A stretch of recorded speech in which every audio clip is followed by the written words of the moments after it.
This recent article that I found of yours, The Hidden Costs of Manila's New Strategic Centrality, where you discuss the Diplomat's article by Michael Maza entitled The World's Taiwan Strategy Runs Through the Philippines. On this podcast, Global Majority for Peace, we have discussed how the US is eyeing a war with China by 2027, which we believe will be most likely through proxies in that area. The Mhm. Philippines seems to be one of the main targets. If you agree with this assessment, can you help us break down indications of escalation that you're seeing? Yeah, it's very interesting. Yes, I wrote a topic about this. This is a geopolitical issues, and I think it is unfolding at the moment. And you can see that the Philippines is now at the center stage of this geopolitical, I would say, situation, or sometimes it's a tension. So if you look at the Philippines right now, I would always say in my interviews that it's now being militarized into a forward operating base first and foremost of the United States, plus external powers, which are definitely an ally of the United States. That's really what is happening.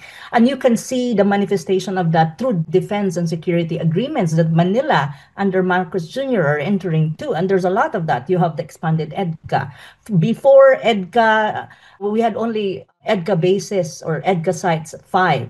And it's not necessarily upgraded, or in many ways, it's just there, and low key in some ways. But now you have an expanded EDCA, so you have four additional EDCA sites. But these EDCA sites are basically military installations of the United States. We call them US military bases, and this is spread across the Philippines. And the thing here is, it is not as if like it's just placed wherever. It is placed strategically across the Philippines. And the most strategic, I think, is in northern Luzon. And in northern Luzon, if you look at the Philippines, it has a close proximity to Taiwan. So in this sense, if you look at the Asia Pacific region, there are three flashpoints, but there are two flashpoints by which the Philippines is now being in the center stage, making it a forward operating base of the external forces, especially the United States, as I have said earlier. And how it's now going on, it's precisely because of this EDCA sites located very close to Taiwan Strait and also strategically close located to the South China Sea. For me, as far as I'm concerned, the South China Sea is a regional issue because there are other claimant states. But if you look at how Manila position itself, it is as if the only claimant state, that the only adversary or so-called the South China Sea is only between China and the Philippines, when in fact it is not. But Manila's approach to the South China is very belligerent and confrontational towards China. And the manifestation of that is because Manila at the moment thinks that it needs some kind of deterrence against China. So because of that, there's a lot of security and defense cooperation that it's trying to forge, not only with the United States, but with Australia, with South Korea, Japan, and even NATO member states. Some NATO member states like France, UK, and all of this. If you look at the Philippines, true enough, our strategic location is very important for superpowers, especially those who have ambitions and interests to control the Indo-Pacific region. And we're part of the island chain, the first island chain. So in a way, if you look at my country, it's being transformed. Its geographic location has been transformed. It's like the buffer of the external forces. But what is the risk for Filipinos and for the Philippines given this situation? First and foremost, if in any case there would be an escalation or a military escalation, may it be in the South China Sea or may it be in the Taiwan Strait, especially in the Taiwan Strait, between China and the United States, because this is really between the two superpowers. I mean, look at the Philippines. We're small. We have a lot of problems. Do you really think we have the capacity to fight with China in that sense? Of course not. So it's really between the United States and China. So if anything happens in the Taiwan Strait, the first casualty will be the Philippines. And these EDCA sites definitely will be the target of retaliation coming from China. But of course, I know that China's doctrine, when you talk about military, they will not be the first to attack. They will have second strike, but the first strike will not come from China. That's a very solid military kind of ideology or precept for the Chinese. But in any case, let us say the first strike come from the American side. May it be launched in my country because we have the EDCA sites. These are American bases. The retaliatory target will definitely be the Philippines and these EDCA sites. So what will happen to the Philippines? We will be in the middle of a possible or potential war that, the United States has been planning for so long. Actually, there was a prediction by 2027, 2028, all of this, but it's not happening. I'm glad. But if in any case, I hope not, something happened, like a military escalation, the first casualty will be us, the Philippines. So that is one thing. Now, on the other hand, what is the risk? Not only to the Philippines, which is being the target of retaliation, but when you talk about sovereignty, when you talk about our strategic autonomy, when you talk about ASEAN as a region, what is the risk to all of these things? First risk, something that our officials at the moment does not really understand, because the more you engage in defense and military pact, and even engagement like the reciprocal access agreement with Japan, the visiting forces with Australia, all of these things, the way they think it's deterrence, but actually it promotes more what you call strategic asymmetry. Because the more that our own strategic autonomy and independence and sovereignty are diluted or eroded in the long run. So that is something that many of our officials, actually, they don't understand that in the long run, we definitely will lose our strategic autonomy.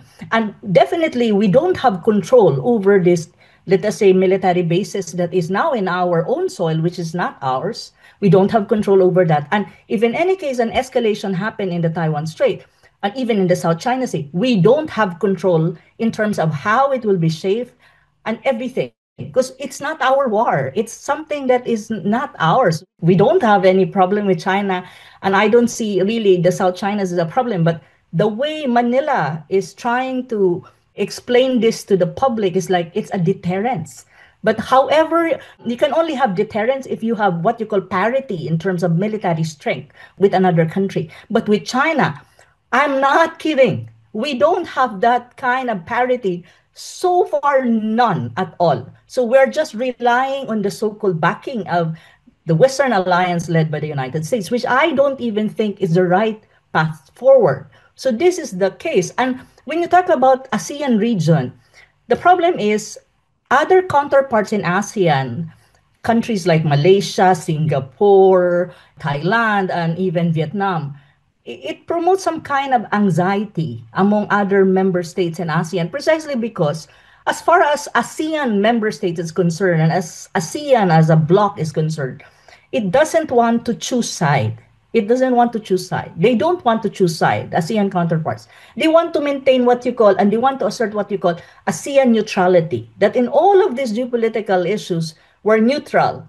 And they want to push with what the concept of ASEAN centrality, that when you talk about problems in the region, may it be geopolitical, may it be economic, ASEAN will be at the forefront in resolving and responding to this problem. And external forces should not necessarily intervene in how we're going to resolve our own problem in the region, because the Philippines is part of ASEAN. So this is the problem. It may complicate what you call ASEAN unity, because of course ASEAN member states would never want that the region will be like a battleground for superpower competition and rivalry. As much as I know, we don't want that. I talk to my ASEAN counterparts every now and then. Second, of course, the unity, because you have disagreement, will be diluted. And at the end of the day, the ASEAN neutrality will be challenged to a greater extent. So this is also the consequence if Manila, I would say Manila, because it's really the Manila government under Marcos Jr. As far as I'm concerned, many Filipinos who are aware of these things, who understand where we are at the moment, geopolitically speaking, don't agree with Manila's foreign policy. And this very much foreign policy leaning more to the United States and even prioritizing the proliferation of so many defense pact and so many security agreements that for us, actually, it's not what we need, because the country needs more economic impetus for our country to grow more and to be more competitive in the ASEAN region. Because to be frank with you, Ilyana, the Philippines is lagging behind its ASEAN neighbors, especially Vietnam and even Cambodia. I just went to Cambodia recently. Oh my God, I'm not kidding. The development is rapid. So if you're a Filipino looking at Cambodia, a very young country, with rapid development and economics, less on politics, you will be very depressed. So this is the consequence of if Manila will pursue and will not be careful about its approach to certain issues like the Taiwan issue and even the South China Sea. And one thing that is very important, I think, that Manila should not forget, Taiwan issue is an internal affair of China because Taiwan is part of China. As far as I'm concerned, let them resolve their own problem because as a country, the Philippines has its own problems and a lot of it.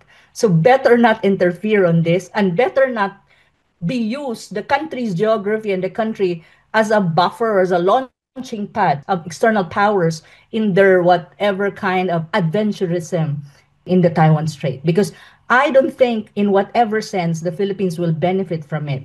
I think the Philippines will be destroyed if, in any case, it will be a launch pad in any kind of military eventuality in the Taiwan Strait.